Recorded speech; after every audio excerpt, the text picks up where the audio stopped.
Hey guys, the Word here, back again with another review, and today we'll be taking a look at the McFarlane Toys DC Multiverse Target exclusive Dark Knight's Metal Battle Damaged Batman. Now, for those of you eagle-eyed viewers of the channel, you're probably thinking, wait, wasn't this guy in the Merciless Wave?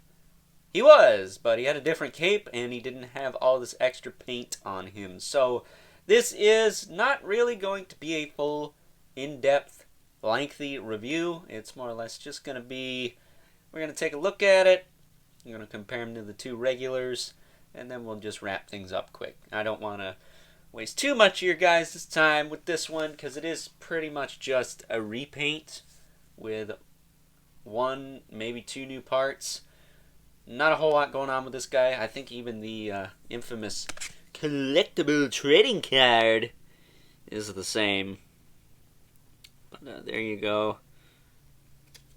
There's the back. If you want, you can pause and read that. Joan Leisure. Alrighty. Other than that, though, he comes with the stand and his two battle axes there. But let's just do a bit of a 360 spin of this guy. Stand him back a little bit so you have an idea of what we're looking at here. And you could see all the various battle damage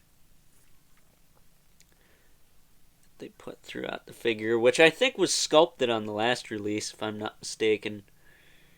But yeah, I like the cape on this one a lot more too. It's shorter.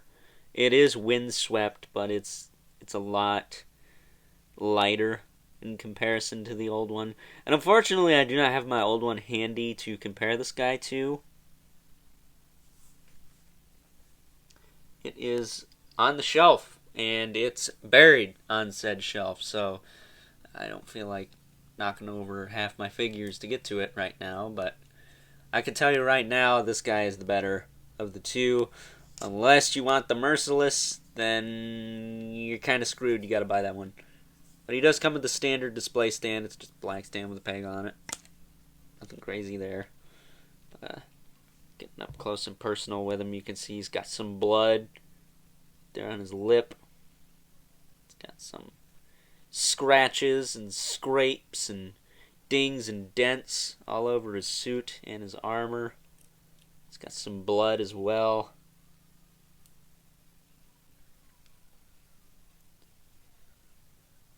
The legs seem different. They go in more on this figure, I feel, than the previous release.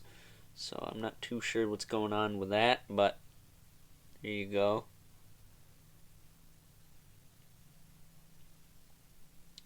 He, of course, has the same axes as the previous release. I'm not sure if I got these in the right hands or not, but I'll make sure I have that right for the thumbnail, because this is based off a specific comic book cover art. Then he's got the purple on the inside of his cape, if you can make that out anyways. I know it's kind of dark, but it is painted purple on the inside of that cape.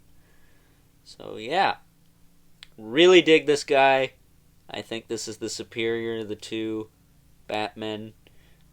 I still say we need to get a standard Rebirth Batman one of these days.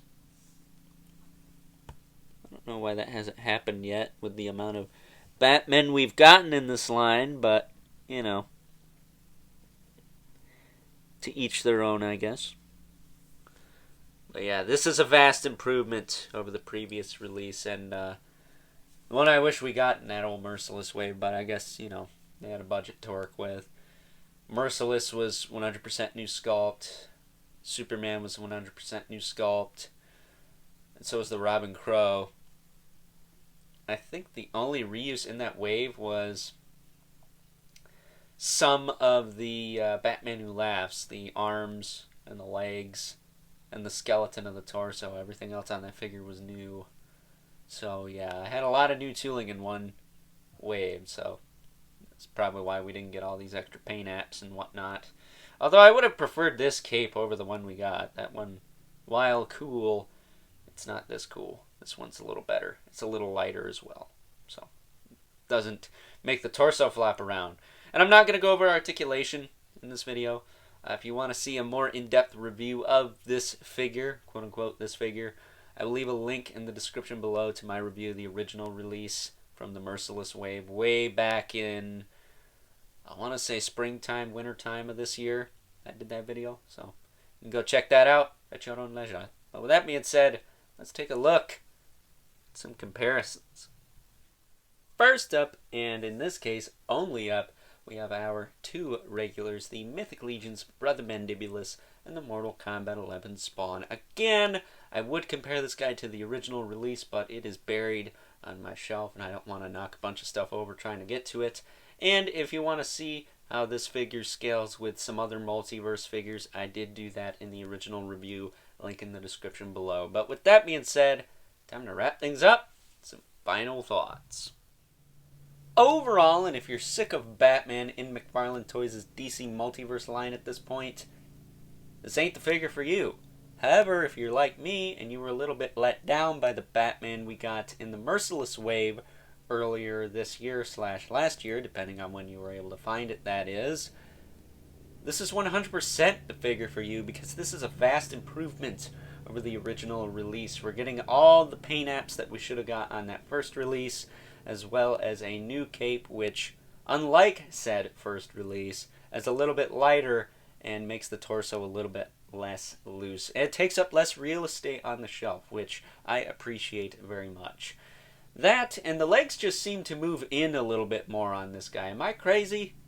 Don't hold me to that. But also I've noticed, I think the lower torso / diaper section is a bit of a softer material compared to that original release. So maybe that's got something to do with it.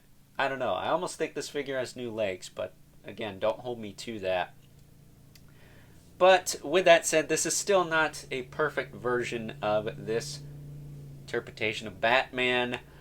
I think there's still some improvements that could be made, particularly in the head and neck. I think they could have went back and maybe done that again.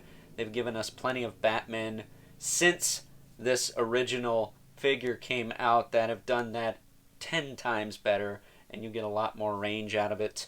I'm not sure if that's a possibility in the future for us to get a maybe not battle damaged at all rebirth Batman with a new head, a new neck setup, and maybe some new articulation here and there, because the articulation on this figure is still a little bit janky.